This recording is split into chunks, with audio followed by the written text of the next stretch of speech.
This is Apollo 5, the first all-up unmanned flight test for the lunar module, the spacecraft in which man will make his first landing on the moon. The final major piece of Apollo hardware to be tested. Now the lunar module, dubbed LM-1, sits in its protective technological cocoon atop the tested and proven Saturn 1B launch vehicle, waiting for the boost into the environment for which it was designed, space. It will not return to Earth, but will continue in a gradually decaying orbit until it re-enters and burns up. In the blockhouse at Cape Kennedy, the men have assembled to do the job. From Marshall Space Flight Center, from the Kennedy Space Center, and from the Manned Spacecraft Center, they have come to get the mission into orbit. RTC, will you site select Guido, GNC, and ECOM to Mila? In Mission Control in Houston, flight controllers wait to take over command of the mission as soon as it lifts off the pad. Among these men are 4 who watch with special interest. Astronauts Jim McDivitt and Rusty Schweikert, who are scheduled to fly the first manned lunar module.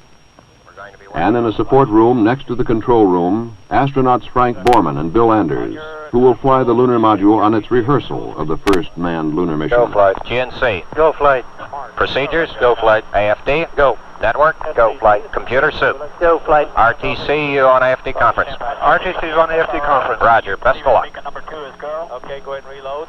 All flight controllers preconditioned for attachment 2 of the internal count. So men wait in tracking stations around the world for the flight of lunar module number 1. For it is their information that will tell us whether it is safe for man. But what is this craft called the lunar module? LM is a vehicle that has been designed for a particular job, and that job is to land on the lunar surface. It doesn't look like an airplane or a spacecraft in the old sense. It's not smooth. It's very thin skinned, has a descent propulsion stage, a large descent engine which will be used to land the vehicle on the lunar surface in a manner very similar to that of a helicopter, except that instead of using blades for a lift, we'll be using a rocket propulsion engine. And at the upper stage, the cabin and ascent engine stage will be used to lift off from the lunar surface and make the subsequent rendezvous with the command and service module. So the LM is really the taxi that provides the transportation between the orbiting command module and the lunar surface. The lunar module is a unique engineering concept. Designed and built on Earth, it is out of place on its native planet. The airless surface of the moon, the empty reaches of space, this is where it belongs. The comfortable pull of Earth's gravity, the protective, life-giving atmosphere, these, to the lunar module, nicknamed LEM, are the hostile elements. Its engines cannot lift its own weight against the pull of the Earth. If it could fly on Earth, the aerodynamic forces of the atmosphere would tear it apart. So how do you test the lunar module before it flies in space? You test its engines in the man-made vacuum of an engine test stand. Its operating systems in gigantic vacuum chambers. You tumble it on stands in engineering laboratories. But the real test is when it flies. Roger, I am in flight control. Final status check, booster. Go. Retro. Go. Fido. Go. Guidance. Go. ECOM. Go. While the primary instructions for the mission are carried on board the LEM, the men on Earth in mission control can take over and fly it if necessary. But why all these elaborate precautions and details in an unmanned flight? Unmanned LEM-1 mission is one of the key missions in the entire lunar landing program. You must remember that the LEM is every bit as important as a spacecraft as the command module, the Gemini, or the Mercury was, and this is the first flight of the vehicle. Naturally, we'll all be looking at it with very, very keen interest. Flight CVTS Flag 2, verify your go for launch. Roger, we are go for launch. Okay, all flight controllers, let's play it cool. Launch sequence start. 15, 14, 13, 12, 11, 10, 9, 8, 7, 6, 5, 4, 3, ignition left. Ignition detected.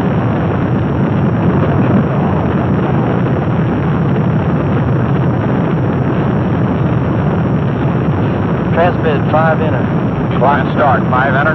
Thrust okay. Affirmative. Program 11. Okay, TLK P11. Roll pitch start. Roll and pitch.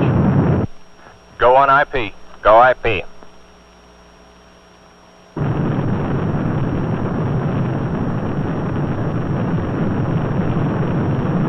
Stand by for nose. The launch and insertion into Earth orbit are on the nose. Cutoff plus 50. Roger, cutoff plus 50. The aerodynamic shroud is jettisoned. Roger, nose cap jet. Now the next critical step, the opening of the protective metallic petals and the separation of Lunar Module 1 from its cocoon. RTC booster, transmitting slot deploy. Roger. We are transmitting slot deploy. Okay, all flight controllers, we have slot deploy A and B relay indications, no physical monitor indication. Everything is nominal. We get a go for separation. On schedule, the reaction control engines of Lunar Module 1 pull it free of its protective cocoon. The space butterfly rests its wings before it flies. Now begins the long coast preparatory to the first firing of the descent engine. While the LEM coasts, tracking stations pinpoint its position and determine its orbit with accuracy. In Houston Mission Control, engineers are testing the many systems on board. The LEM, I think, is like a big line of dominoes, every one of which has an effect upon the one it's associated with. And nothing can occur in one that doesn't somehow affect the others or the total mission. So, LEM 1 coasts on, guided by its onboard programmer, seen only by the radar eyes of the tracking network, watched over by the men in Mission Control. We will not pulse the engine. The maneuver is go at this time based on the onboard. Roger, Houston. Roger, Houston is go for the burn. The lunar module nears the Australian coast. The Carnarvon tracking station takes command. The time is nearing for the first burn of the descent engine, the first rocket engine designed to be throttled, a necessary feature for a lunar landing. This will be its first burn in space. Mark, predicted ignition. Dips on. Dips on. 10%. 10%. Tone. We got a pings caution. Program caution. Roger. Dips off. But something goes wrong. Instead of the full 38-second burn, the engine shuts down after only 4 seconds. An early look at the data indicates the onboard computer did not allow for the tolerances and errors within this most complex of all missions. It shut down the descent engine when it sensed an error of less than 1.5 seconds, and computers don't argue. Capability of a crew, I think, is very significant in that you can change your mind in flight. You don't have to be restricted by the rather narrow capabilities of any pre-programmed mission. Faced with the unexpected, the computer made the only decision it could, and it was the wrong one. Now the success of the mission rests squarely on the team in Mission Control and in the tracking stations. The nominal plan is out the window. On communications lines all over the world, the alternates are discussed. But the final word must come from Flight Director Gene Kranz. I guess our best plan here, and I think the way we're going to go ahead, is alternate Charlie. Go ahead. In the attitude you've got. Go ahead. At 6:15 elapsed. Go ahead. Okay. The long throttled burn of the descent engine would be cut to 2 minutes and occur during its pass over the United States. Then the descent engine would go to 100% thrust preparatory for the biggest test of the mission, fire in the hole. Let's suppose that we're descending using the descent engine and suddenly we discover some fault in the descent or the ascent stage for that matter. Well, we would like to return to a safe lunar orbit. So what we would do is essentially abort, fire the ascent stage while it's still connected to the descent stage, and then milliseconds later fire the pyros that separate the two stages. Roger, you have dip's arm. We show the ignition discrete. We show front chamber pressure. Front chamber pressure is come. We're burning, the rates are good. It's a good burn. We go. Over California now, up and down the power scale. The first rocket engine capable of controlled variations of its propulsion force is passing the test. This is the time of maximum stress on the lunar module and on the men, flight controllers, astronauts, and engineers, to whom Lunar Module 1 represents years of their professional lives. And now there is another factor. A second test for the ascent stage is a burn to depletion of its propellant. This was to come one orbit after fire in the hole to test the restart capability of the engine. Now, if it looks critical, this burn will be combined with fire in the hole. Max thrust. Raj. Watch stage. Staging. Raj, staging. Apps on. They're burning Okay, apps. let's watch this. We got 60 seconds. Let's make a good go-no-go here. Flight fighter, we're looking at White Sands track. It is good. It's solid. We're go. Raj, we have a 93. The burn is good. Increasing. We're go. Lunar Module 1 is performing fantastically well as a spacecraft. Keep me advised. The shutdown order is given after 60 seconds of ascent burn. Now it is time for the burn to depletion. However, as the lunar module continues its flight, the Earth has rotated under it until it has moved nearly off the tracking range. LAM 1 will now pass over only one station, Hawaii, that can give the new and accurate information its computer needs, and can command the engine to restart. It looks like on the coming pass, Hawaii will send the update, and on the next, send the command signal. Raj, those attitudes are But now another problem crops up. Flight, we're going to run out of RCS and B here the way we're going. Okay, Jack, let's stay cool. Because of the new mode of flight, the Attitude rockets are running low on propellant. It looks as though these small but critical engines may not last for 2 more orbits. But an update of orbit information shows that Lunar Module 1 will just pass within range of the Carnarvon station, whose range has been extended by the addition of the tracking ship Coastal Sentry Quebec, CSQ. Flight Director Kranz makes his decision. Update at Carnarvon and fire at Hawaii. It's go for the burn. Guidance from flight, we're having a lot of dropouts. Roger, flight. ECOM, let him know when he's clear to command again. Go. But the pass over Carnarvon is too short.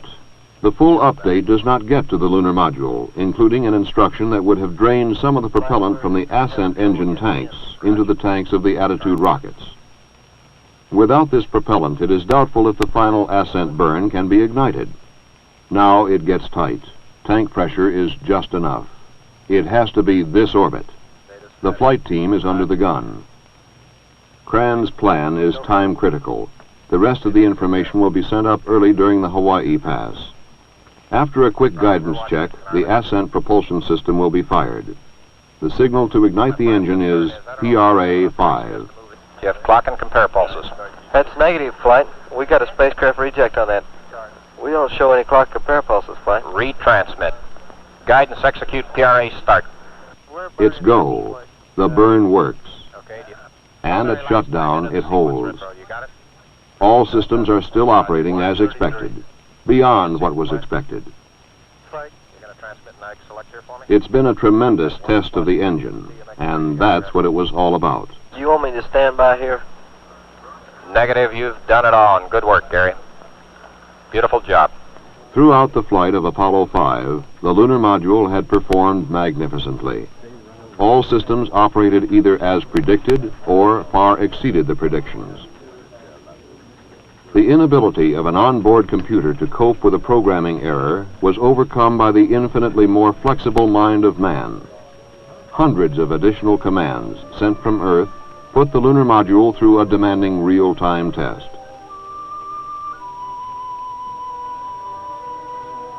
So, Lunar Module 1 tumbles on through space, its orbit decaying mathematically until it is destroyed by the atmosphere of an Earth on which it was created, but to which it cannot return. Lunar Module 1 was the first space test of a manned vehicle designed to explore another world. This was the flight of the machine. Soon, it will be time for man.